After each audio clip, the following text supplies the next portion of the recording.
Son copain a pris au fil du temps à lui pardonner, mais il avait une haine envers son ex-copain qui lui rongea pendant longtemps. Des mois se sont écoulés et elle réussit à réparer les morceaux qu'elle avait brisés en lui. Elle ne parlait désormais plus avec son ex-copain. À sa rentrée de seconde, elle était contente de ne pas tomber dans sa classe. Son copain, lui, rentrait en école supérieure.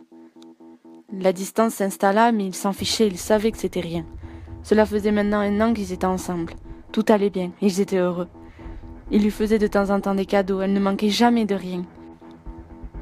Beaucoup étaient jaloux de leur relation, qu'ils étaient aussi soudés, aussi amoureux après tout ce temps, après tout ce qui s'est passé.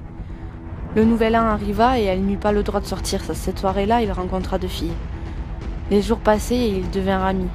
Elle s'en fichait, elle avait l'habitude qu'il ait des amies filles. Son copain présenta à un anniversaire ces 2 filles. Elle les a de suite mises en confiance. Elle les appréciait vraiment. Pour une fois, elle se sentait bien avec ses filles. Ils passèrent leur après-midi tous ensemble. Elle essaya de les intégrer avec la bande.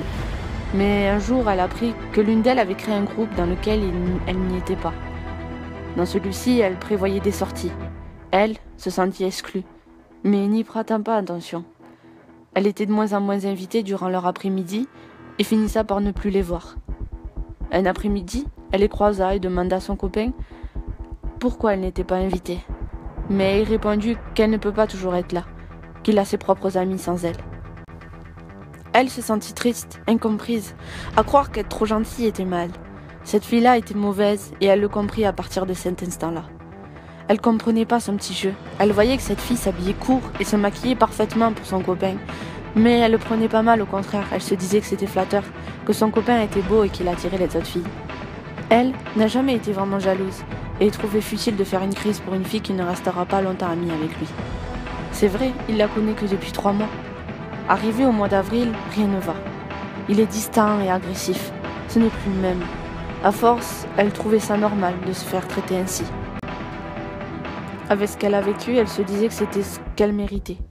Et cet après-midi-là, il alla trop loin. Elle voulait partir de chez lui, mais il lui força le passage. Elle ne le reconnaissait plus. Elle avait peur. Elle courut en bas des escaliers, le fuyant, mais trop rapide pour elle. Il la prit et poussa sa tête contre le mur pour la retenir. La peur qui régnait dans ses yeux lui fit verser des larmes de détresse. Il la lâcha d'un coup sec. Il se bloqua en réalisant ce qu'il était en train de faire. Elle courut dans la cour, mais il la rattrapa et la tira vers lui. Elle pleurait, elle avait peur. Elle savait qu'elle était faible face à lui. Il lui serra les poignets fort, elle avait mal. Alors par signe de détresse, elle se mit à crier pour que les voisins viennent pour qu'ils l'arrêtent.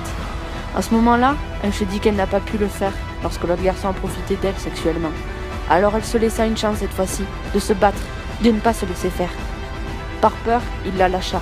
Elle se cacha dans une ruelle. Elle s'allongea en boule par terre, tremblante et gémissant. Sa maman n'avait plus de batterie. Elle était à présent seule. Le schéma recommençait. Elle se retrouvait encore face à un mauvais garçon, impuissante face à ses gestes.